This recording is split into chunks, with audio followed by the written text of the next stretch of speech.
One of the most popular questions in regards to pitching is how can I improve my accuracy? How can I command all my pitches better? Well, I know before in previous videos we talked about your mindset, your mental approach, and not giving hitters too much credit because hitting is hard. But today I want to talk about what you can actually do on the field during practice or outside of practice on your own that can help you improve your accuracy and your command. What's good, everybody? Excited for another one today. We're going to get right into it. No need to hear that beautiful song that you would usually hear from my podcast. Let's just get right into the video today. But before we get into that, before we get into the video, I just want to remind everybody that I have a pitching Discord, links in the description. Make sure you like and subscribe if you're enjoying the content. If you're learning anything, make sure you leave a comment down below what you learned. And just increase some engagement here on my videos. I'm trying to grow to 1,000 subscribers, and I would greatly appreciate it. But without further ado, let's get into today's video. So I know we talked about, the mental part of throwing more strikes and how a lot of pitchers psych themselves out by assuming every hitter is the greatest hitter ever. And, we talked about those things, how hitting is hard. It's hard, guys. So we need to attack all the hitters that we can attack and make them prove to us that they can hit the ball. And even if they do hit it, 7 out of 10 times they're going to get out, if they're great. So most hitters, 8 times out of 10 they're going to get out. So play the averages and take advantage of that. But today we're going to be talking about things that you can do, and also a story about Jamie Moyer and how he changed my whole career and kind of just made my mind do a complete 180 and put me on the right track to eventually make my debut with the Indians in 2016, now Guardians. But yeah, I was with the Phillies. But before we get into that, stay tuned.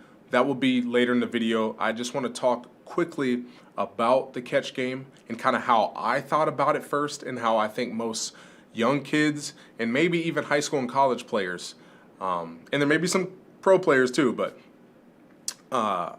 I just want to kind of talk about the catch game and what it means. So to me, and you've heard me say this time and time again, I like to save my bullets. I didn't want to throw all the time just because I thought that, hey, if I threw too much, then I would throw slower.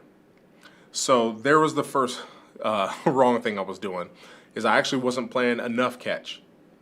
And then 2, I'd kind of go through the motions. I would, be talking about video games or, talking about what I did the previous night or what we're going to be doing later or on the weekends, instead of focusing on, hey, let me play catch here, let me look at a target, let me throw to a target and improve my accuracy and my command of my pitches. But instead, I was going through the motions. I was also, didn't think catch game really mattered. I didn't really, put much stock into it. I thought, hey, I have to do this just to warm up. And I know you guys may have heard me say in a previous video that you shouldn't throw to warm up, that you should already be warmed up to throw. And I used playing catch as a warm up. And it was something that I wish I would have grasped on sooner and knew that catch game was very important. But I didn't. So, I can't change the past. But I'm glad I encountered Jamie Moyer later on in my career. But real quick, what's good, Mo? Yeah, me talking about video games. I never talk about video games. I hate video games. I'm joking. I love them. And probably had an effect on my career. I was playing too many video games. But anyways, before we get into the Moyer story, I kind of want to talk about what catch game has done for me. So after that turning point in my career, where I started to actually have my partner put up a target, I would aim small, little, maybe different colored laces in his glove, and I would really focus. And I'm not saying that you're not allowed to talk during catch game, but for me, I used to be one of those, yeah, what I'm saying, talking about what we're about to do this weekend. It was that, and it should be, hey, I'm focused because I want to throw my changeup as much as I can. I know I need to work on that. I want to have my catch partner put up his glove, and I want to try to hit that glove as much as I can with good arm speed. I don't want to go through the motions, because we may get this to another video, but that could also cause injuries, and it's going to be hard to repeat your mechanics if you're changing up speeds every so often because your arm hurts or your arm's aching because you're not taking care of your arm. But that's for another video. But playing catch, it truly changed my career, and it really kind of made me think about pitching and throwing a whole different way. And I know there may be some people in the comments or watching this video like, oh, catch game, he's talking about catch game. But no, guys, I'm serious. Once I started to really concentrate and focus on my catch game, I really kind of just, my whole like career changed. And the things I started to do was, hey, you know, move your glove here, move it around, don't just have it in one spot. Or I would be, you know, I established an actual routine where I would have the same throwing routine every day, and I wouldn't, you know, take some off the gas. If my arm was sore, then I would just not throw that day, or I would throw less, enough to where I could be effective. I didn't want to have these throws where my arm is slowing down and I'm just trying to get it to my partner. No lob throws. I would have arm speed and I would have purpose. You've definitely helped Maine be more intentional during warm-ups. I've noticed a difference. Appreciate that, Jared. I think it's important, and I think you're going to see some improvement in Maine's game, and I think he's a great pitcher anyways. But I love working with him, and you know, I appreciate you guys coming to have pitching lessons with me. And you know, he's a talented young kid, and I can't wait to see him when he's a little bit older, a little bit stronger, and see what he develops into. But yeah, so catch game is pivotal to every pitcher. Position players, it's important for them too, but you know, even in pro ball, position players, they don't concentrate on catch game like pitchers should. So, you know, we talked about, you know, how important it is and, you know, what the benefits are, but, you know, moving the glove around, challenging yourself, make it a competition. If catch game is kind of stale for you, make it a competition. Who's going to pay for dinner? Or, you know, you young kids nowadays, you guys like to do funny stuff. So you can make a bet and try to humiliate the other player if they don't hit as many spots as you do. So you can make it interesting. It's important to do that, because if you're not really focused or not taking this seriously, then, you know, it can be a detriment to your game. And when you add competition into it, you know, things change. Obviously, boys and men love to compete, and adding that into your catch game can really make a difference. Now, I think the final thing I want to talk about is how you warm up and how you prepare yourself for a catch game. You should just arrive at the field and just start playing catch.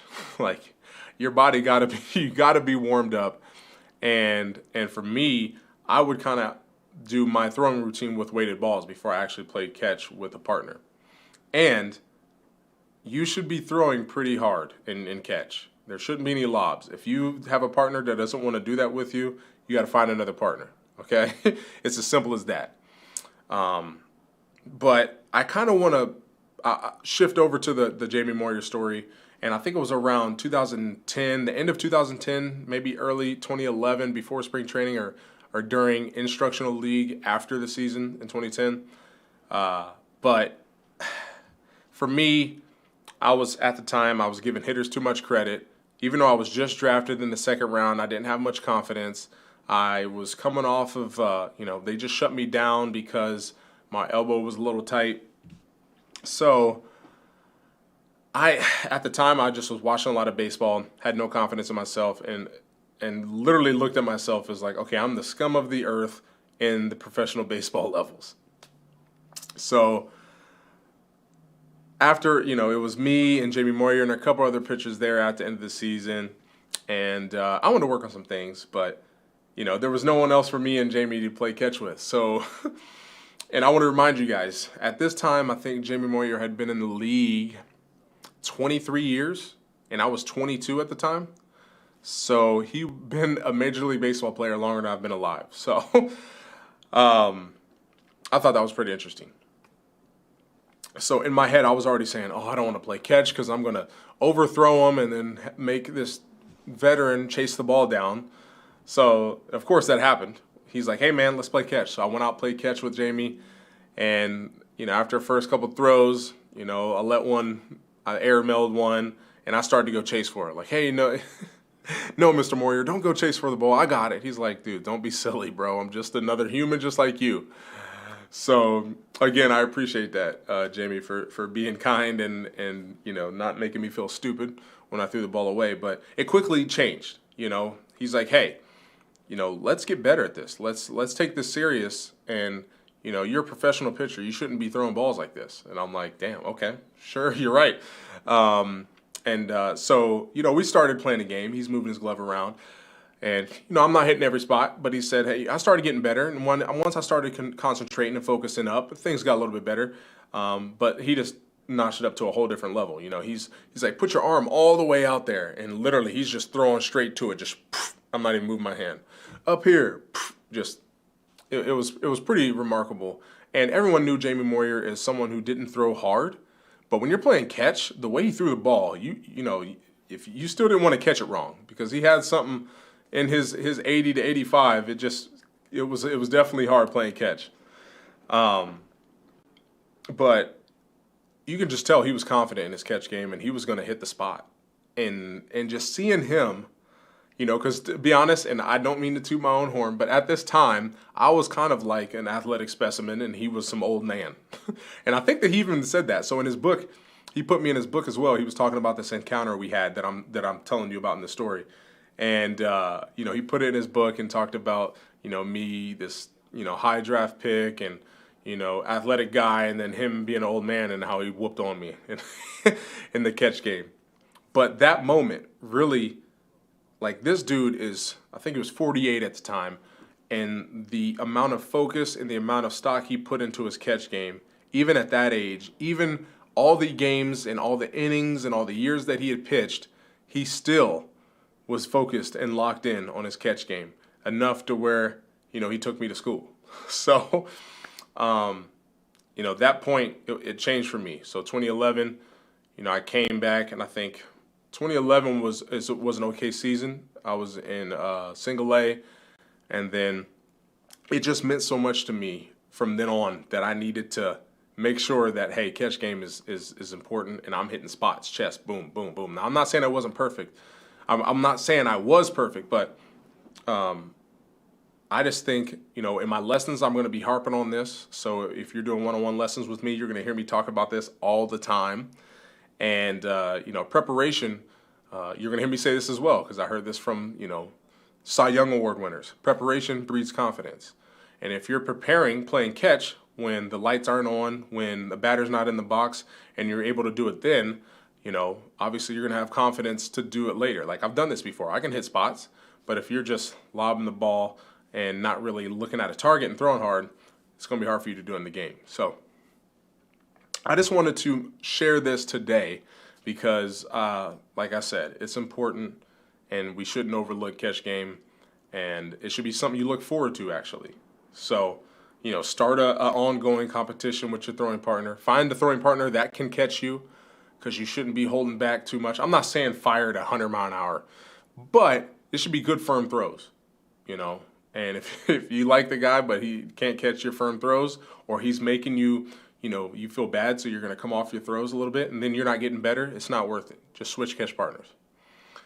So, with all that being said, I hope these tips helped you out in some way today. If they had, remember, like, comment down below. Make sure you subscribe, please. And I'm excited to share more tips and keep these videos going. And even though I was a little under weather today, I was like, let me get this video out to make sure. And I appreciate it. We got some good views on the last video. I appreciate that. And I'm trying to get some bigger names on the podcast. So very excited. And Pro Gamer says, nice stream. Appreciate it.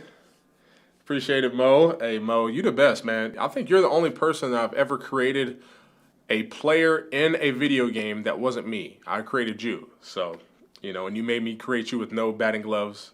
because you're a weirdo. But no, I appreciate it, Mo. Appreciate the support. Appreciate you joining the stream, and for you as well, Pro Gamer. I appreciate you coming to the stream, and Jared as well. I'll see you next Thursday, and I look forward to doing these lessons with you guys. And I just want to share everything that I've learned, but I'm trying to figure out a way to make it clever and to hit the algorithm so more people can see it. So if you guys could share this video, that would mean a lot. I think I'm going to start posting these videos to Facebook and not just the YouTube link. So I'm not gonna I'm not gonna try to bait everybody to go to YouTube, even though I really love YouTube. It's my favorite platform. But I appreciate everything. And yeah, my homie always makes fun of me for saying I appreciate it, but I can't say it enough, And I'm always trying to improve the quality of these videos. So I'm excited to do that, and trying to work on a set because I'm gonna be making content for the organization that I run, and looking forward to that as well. So this is the last time I'm going to say it. Thank you for all of the support. I appreciate it, and there should be some videos popping up right here. I'd appreciate it if you clicked on one of those. One's going to be a playlist of all the pitching tips, and one is going to be one that I think you should watch next.